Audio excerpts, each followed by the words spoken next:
파란 하늘을 잃어버린 올해 봄. 우리는 두려워졌습니다. 어른이 되려면 한참이나 남았는데 영영 숨쉬기가 힘들면 어쩌죠? 그래서 우린 이날 학교에 가지 않는 대신 광장에 모였습니다. 우리들의 목소리를 내기 위해서 말이죠. 좀 미세먼지 없어졌으면 좋겠다. 너무 공기가 안 좋아서 좀 마스크 쓰고 다녀야 돼서 너무 불편했어요. 미세먼지를 막는 문제에 더 심각하게 주의를 기울이라는 걸 알려주고 싶어요. 어른들은 인생에서 가장 중요한 게 공부인 것처럼 말합니다. 하지만 열심히 공부하는 우리 앞엔 감당하기 어려운 미세먼지가 가득합니다. 숨조차 편히 쉴 수 없는 지금, 우리에게 진짜 중요한 건 무엇일까요? 사실 이날의 학교 파업은 전 세계 105개국에서 동시에 이루어진 것입니다. 그리고 그 시작은 먼 나라 스웨덴의 한 소녀에서부터 시작되었습니다. 지난해 8월, 툰베리가 학교 파업을 시작한 건 폭염 때문이었는데요. 그 후 기후변화로 고통받는 전 세계 아이들로 퍼져나갔고, 우리도 가만히 있을 순 없었습니다. 기후변화! 네. 청소년? 기후행동! 청소년? 기후행동! 네. 문제는? 전국에서 모인 청소년들이 무려 300명. 단연 미세먼지 이야기가 많았습니다. 당장 우리가 힘들었던 미세먼지도 중국 때문이라 외치며 당장의 인기에만 연연하며 하는 척만 하고 진짜 대응은 하지 않는 무책임하고 게으른 기후 악당국가 대한민국이 정말 부끄럽습니다.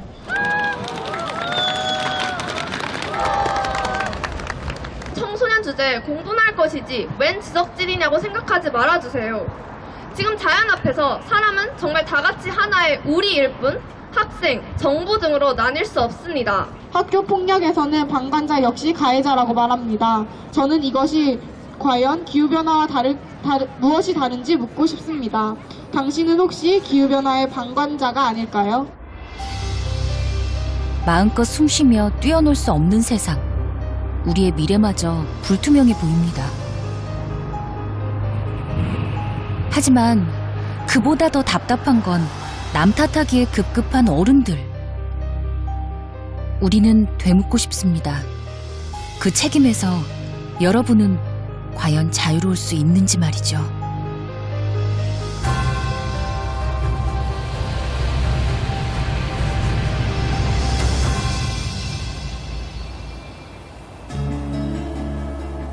올해 들어 처음으로 초미세먼지 주의보가 내려졌습니다. 오늘 서울의 하늘은 스모그에 뒤덮인 중국의 어느 대도시 같은 모습이었습니다. 미세먼지가 우려를 넘어 일상의 공포로 다가오고 있습니다.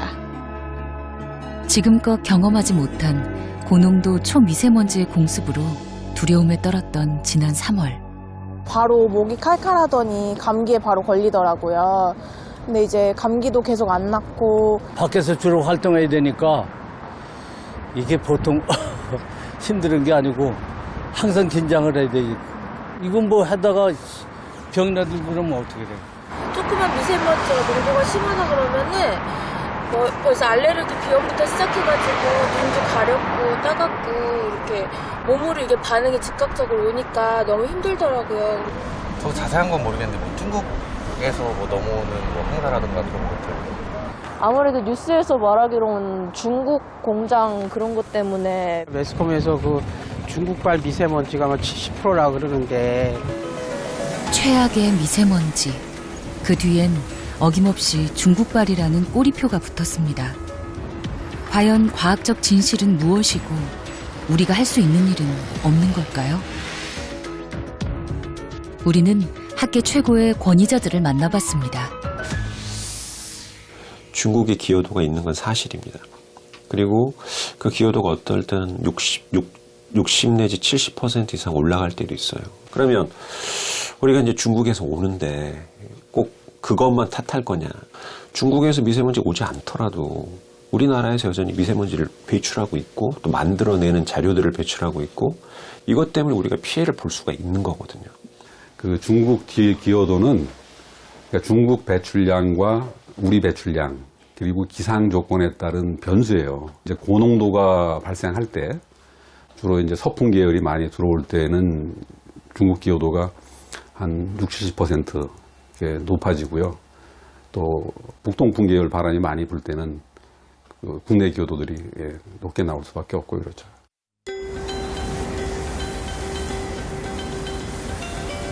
전문가들은 기상 조건에 따라 달라지는 중국의 영향만을 따질 게 아니라 국내 배출원에 주목해야 한다고 지적합니다. 우리가 편의상 미세먼지라고 부르는 아주 작은 크기의 오염물질에는 2.5 마이크로미터 이하의 초미세먼지가 포함되어 있습니다. 머리카락 20분의 1 크기인 초미세먼지는 일군 발암물질로 지정될 만큼 유해한 것으로 알려져 있죠. 문제는 국내에서 이 초미세먼지를 배출하는 오염원들에 대한 실태 파악조차 이루어지지 않은 상황에서 집중 오염 지역들이 발생하고 있다는 점입니다. 전국이라고 하더라도 이 지역적인 특성이 있습니다. 도심 지역이냐 아니면 항만 지역이냐 혹은 뭐 발전 설비가 많은 지역이냐 혹은 산단이 많으냐에 따라서 이 기여도를 나타나는 것은 상당히 좀 다르다라고 말씀을 드릴 수가 있고요. 한 도시라고 하더라도 지역에 따라서 농도는 상당히 크게 나타난다는 점에서 어떤 국지오염, 소위 핫스팟에 대한 관리가 상당히 앞으로 필요한 부분이지 않을까 생각합니다. 전국 평균 초미세먼지 농도는 23 마이크로그램. 하지만 지역별 격차는 상당히 큽니다. 평균보다 10 마이크로그램을 웃도는 지역들이 있는데요. 경기 남부 지역은 이른바 고농도 벨트가 형성돼 있고 그중 평택은 나쁨 초과일이 무려 115일에 달합니다. 과연 평택에서는 무슨 일이 벌어지고 있는 걸까요? 평택의 한 가족을 만나봤습니다. 네 거야? 오늘도 수환이는 어린이집에 가지 못했습니다. 여기까지 안 오잖아. 초미세먼지 농도가 나쁨인 날이면 아이의 몸은 곧바로 반응하기 때문에 밖에 나갈 엄두를 내지 못합니다. 공기 안 좋은 날에 나가면은 이제 콧물 계속 나오고 이제 콧물이 맑은 콧물부터 시작해가지고 이제 노란 콧물로 이렇게 바뀌면서 이제 애가 가래가 막 끓고 그러면서 기침 소리가 심해지고 새소리가 나고 이렇게 작년에 3월, 5월 이렇게 2번 입원을 했었어요. 네, 그래가지고 입원했을 때 병명이 폐렴 그리고 모세기관지염 그리고 천식 이렇게 3가지 병명으로 2번 다 입원을 했어요. 줄곧 딸의 고통을 지켜볼 수밖에 없었던 엄마. 언제까지 병원 신세를 져야 할지 걱정입니다. 작년 9월부터 2월까지 그 병원 영수증인데 내내 뭐 항생제를 먹고 지냈었어요. 엄마가 아이의 호흡기 질환이 미세먼지 때문이라고 믿는 데는 이유가 있습니다. 아, 냄새. 지금 이렇게 항상 이렇게 보거든요. 지금 위에 간이 측정기 2개로 재본 미세먼지 농도는 충격적입니다. 아래는 128, 134. 네. 오늘 수치가 굉장히 안 좋은 편이에요. 둘 다 100이 넘었네요. 최악이죠. 엄청 나쁘죠. 지금이 140까지 오르네요. 원래는 저도 이렇게까지는 예민하게 안 했었는데 아기가 자꾸 아프다 보니까 이게 공기 때문인 건 얼추 알고 있었는데 아기가 이제 그런 게 보이니까 아 이게 공기 때문이 맞구나.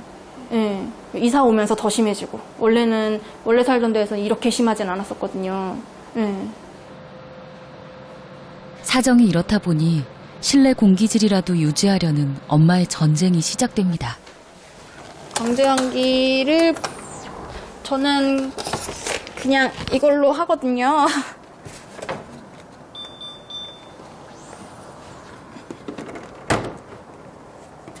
공기청정기를 창문에 설치하고 바람을 막는데 이렇게 해가지고 풍선, 그러니까 집을 하나의 풍선이라고 보시면 돼요. 이렇게 집에 있는 공기를 빵빵하게 채운 다음에 이제 맞은편에 조금 열어가지고 이제 풍선을 이렇게 입구 탁 하면 바람 싹 나가잖아요. 그렇게 집안 공기를 빼주는 거예요. 새로운 공기를 들여와주고 빼주고.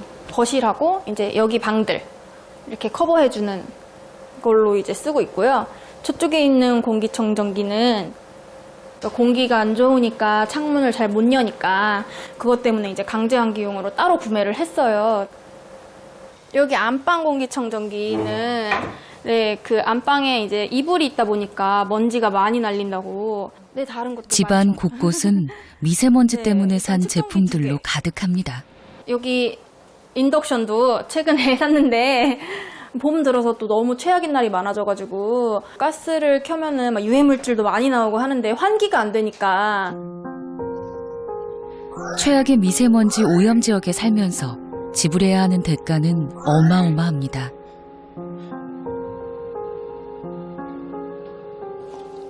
딸의 건강을 위한 식품도 빠질 수 없겠죠.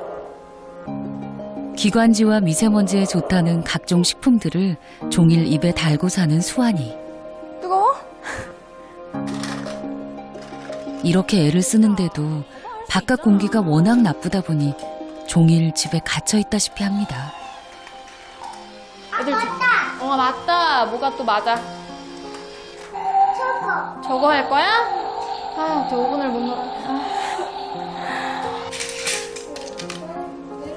때 아닌 감금 생활이 3월 내내 이어지고 있습니다. 네가 해. 엄마 방해 안 할게. 수아나, 놀이터 가고 싶어? 근데 오늘은 못 가. 여기가 좀 다른 애들보다 좀 운동신경이 많이 좋은 편이어가지고 놀이터에서 노는 거 굉장히 좋아하거든요. 근데 못 나가서 항상 속상하죠. 네. 속상한 것도 속상한 건데 힘든 게 더 큰 것 같아요. 안 졸려? 단호박이네? 미세먼지 때문에 잃어버린 수환이의 봄날. 아이에겐 언제쯤 마음껏 뛰어놀 수 있는 봄이 찾아올까요?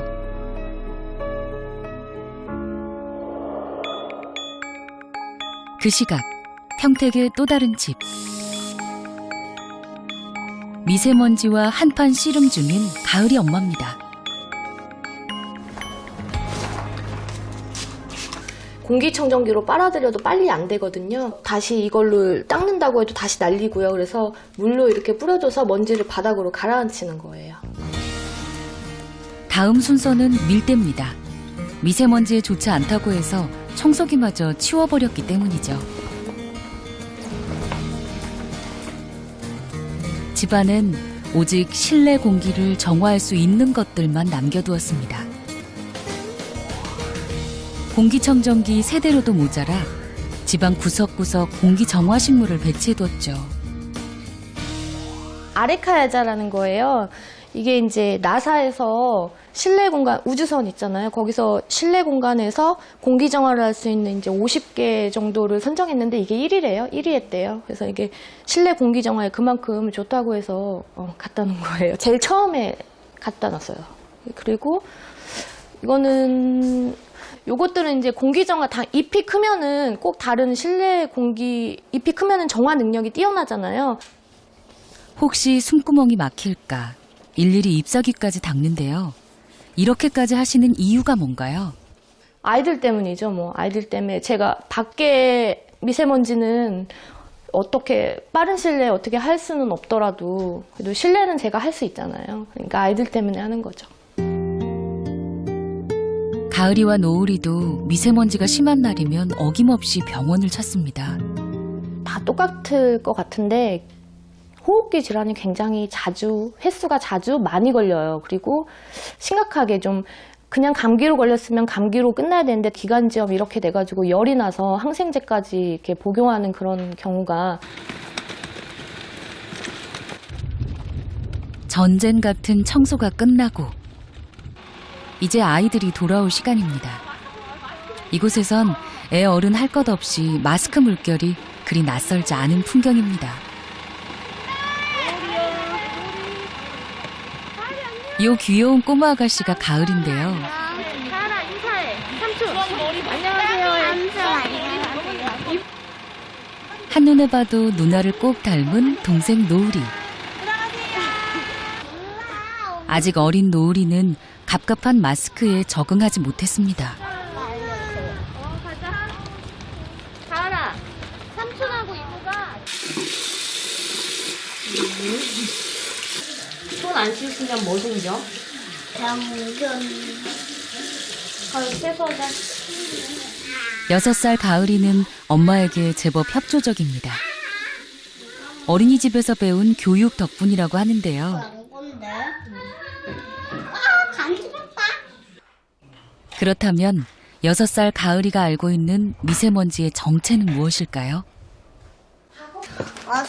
손 안 씻으면 병균 생기고, 손 씻으면 병균 안 생기고, 목욕하고 머리도 감고, 그거 자동차 엉덩이 그거 풍선을 맞고 골삭기 그거 연기 못 나오게 하고, 미세먼지 괴물 나빠요.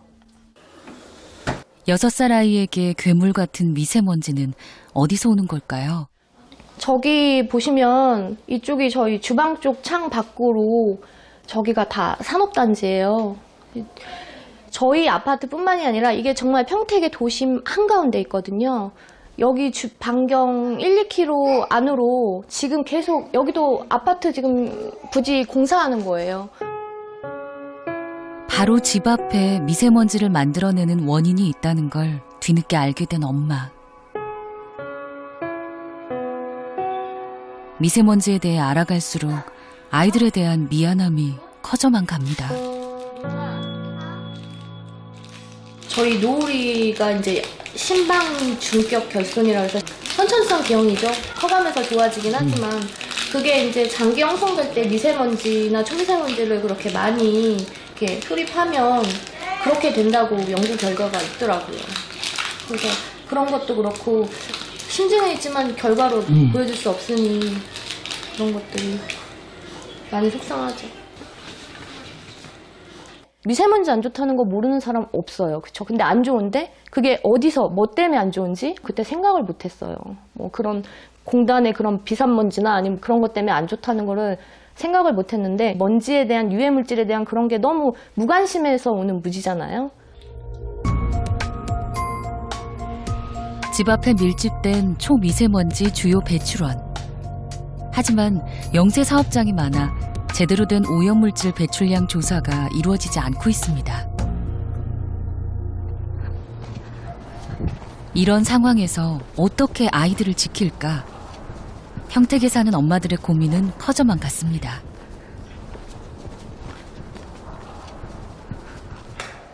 가을이 엄마가 찾은 이웃집. 안녕하세요. 혁명운동에 박차를 기해 주시기 바랍니다. 더 이상 홀로 싸울 수 없었던 엄마들이 모여 미세먼지 대책을 촉구하는 시민 모임을 만들었습니다. 감시단 하는 활동에 대해서 얘기를 해주실 거예요, 중간중간. 근데 나도 들어보니까 울컥하고 우리가 막연하게 안 좋다고 생각하죠. 그래서 우리가 그 시장님한테 하고 싶은 질문을 받아오라고 연락이 왔어요. 우리 평택시가 충남의 영향을 정말 많이 받잖아요. 서로. 네, 서로 많이 받는데 우리도 이게 정책적으로 뭐. 서로 협업하지 않으면은 이건 개선이 될 수 없는 문제니까 저는 지금보다 훨씬 더 돼야 된다고 생각하는데 그때 말하면 좋겠네요, 시장님한테. 정책적으로 우리가 할 게 없어요. 이런 활동이 시작된 지 3년. 엄마들은 어느덧 시장을 만나 정책 제안을 할 만큼 미세먼지 박사가 되었습니다.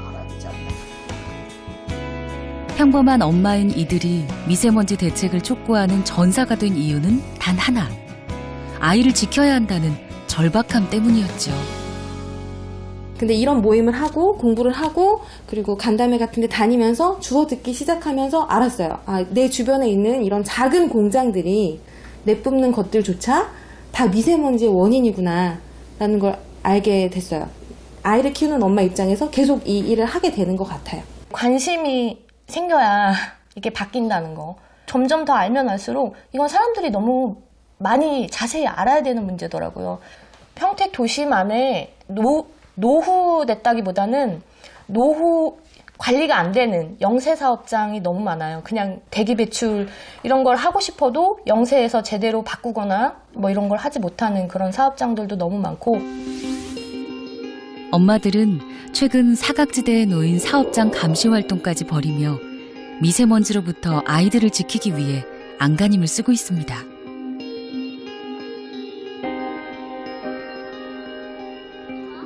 발로 뛰면서도 불안은 사라지지 않습니다. 그렇다면 최근 미세먼지 고농도 상황에서 우리 아이들은 건강에 얼마나 영향을 받고 있는 걸까요? 초미세먼지의 경우에 우리가 대개 한 20 마이크로그램 정도가 되면 담배 한 개 피를 흡입하는 그 피는 경우에 해당된다는 그런 보고들이 있어요. 120, 130 되면은 6대, 7대 이렇게 피는 거지 않습니까? 근데 담배의 경우는 피는 사람이 결정하는 문제죠. 근데 미세먼지의 경우는 자기 선택권이 사실은 없다. 모든 연령층, 갓 태어난 아이부터 사실은 임신 중에 있는 산모의 배 안에 있는 태아가 영향을 받는 거죠.